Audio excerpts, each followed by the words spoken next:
The Filipino culture and characteristic has a diverse and intrinsic factor that makes it unique from all other cultures. The Filipino character is deeply rooted in being united with each other, pakikipagkapwa, and the concept of the inner self, loob. It's a culture centered on the entirety of the self as a dignified self, the love of family and the community it belongs to, and because of its history, also influenced by Christianity and the church and its moral principles and teachings. It's also a culture wherein the people around you care and are concerned about you. There is also a deep meaning of love for the country, looking through the history that shapes the current Filipino culture.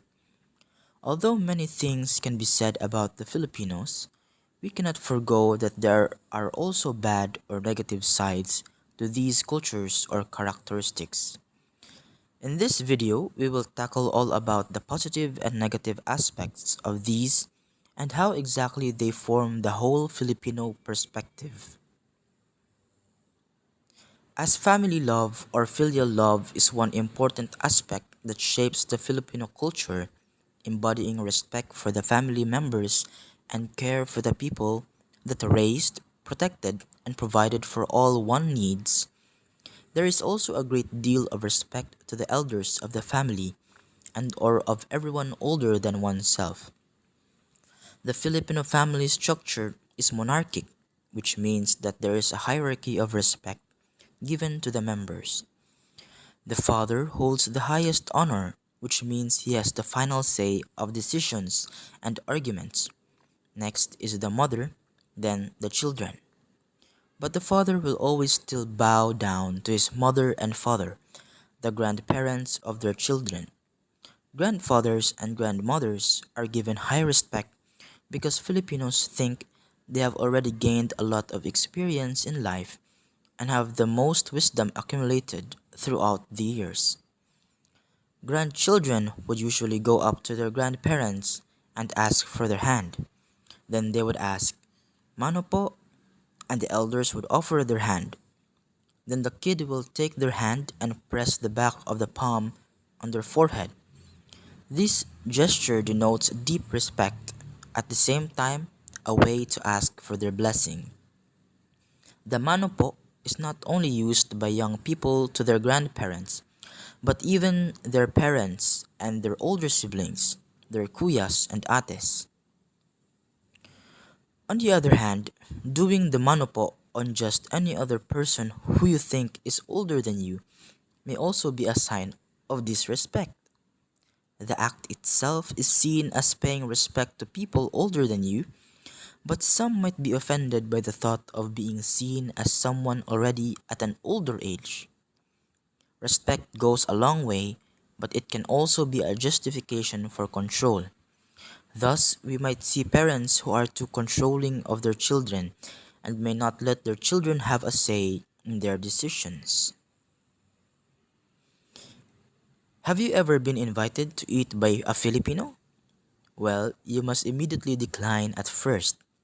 Decline again for the second time if he or she is still offering.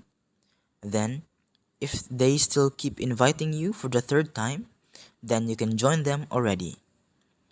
The Filipino people and culture are fond of feasts and gatherings.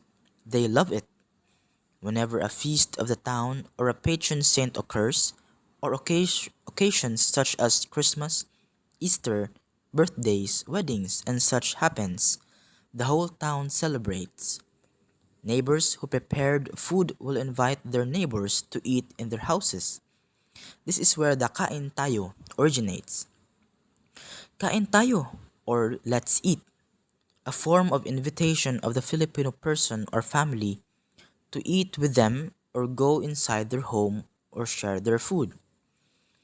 Filipinos are well known for their abundant hospitality and accommodation to guests, especially to foreigners or from other countries.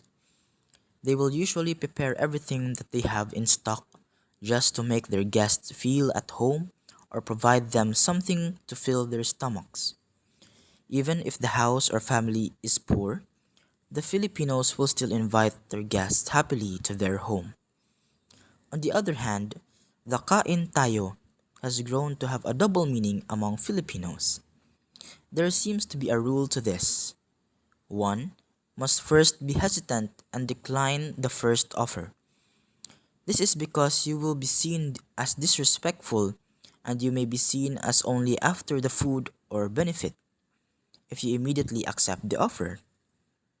If the person will still offer you, still decline, because if you accept the second offer, it would seem like you were just waiting for the right moment to eat.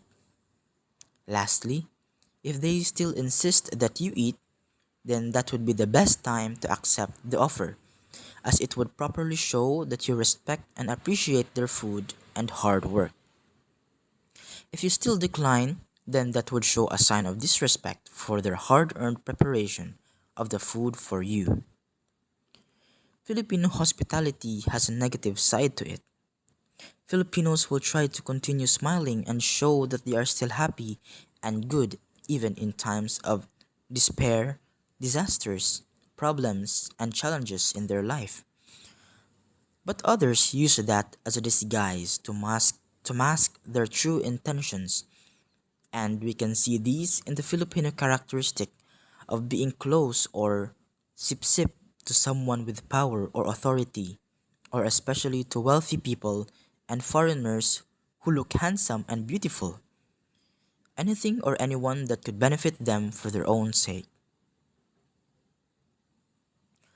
The Marites, the Filipino CCTV and recorder. The Marites usually starts with the phrase, Huy mare, alam mo si, and it continues the whole evening. This has been the controversy of Filipinos in the modern world. The Marites is a term called for someone who easily gossips about other people's lives. This term originates to adult women, or usually aunties or mothers, who delight in meeting up and talking about the lives of other people, such as their neighbor's kid, the occupation of the son of someone, or if the daughter of someone has a jowa or BF or boyfriend. These are the usual topics that the Marites like to gossip about. The term Marites may have been linked to aunties whose usual names are, well, Marites, and thus this is where it all began.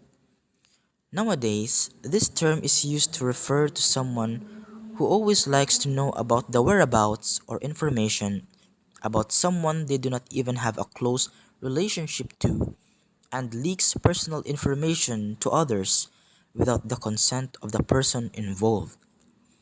This information will be passed on to different people, which will cause misinformation for all and will eventually lead to damage to someone's dignity or life. Gossiping is inherently evil because it is where chaos, fake news, and eventually violence take root. This is a negative trait of the Filipinos. On the other hand, marites also have some positive effects, if not only to destroy another person's reputation. Information that is as fast as lightning may help in making people aware of one's own state. For example, if someone who is depressed attempts to harm himself and he keeps it all to himself without anyone knowing, this can be easily avoided if someone might have the chance to be concerned about his behaviors and let people of proper authority know the conditions of such a person. The marites is a pastime activity of aunties or women who are housewives, but it also helps in making the community aware of situations that need dire attention. As I've said a while ago, Filipinos love to be concerned with the state of their fellow Filipino or kapwa because they care for their well-being. Overall, each country and their people may have their unique characteristics and may have good or bad sides to them, but we must always remember that we are all still people of God who deserves to live in this world. This is all for the positive and negative sides of Filipino cultures and characteristics. Until then, see ya. Bye.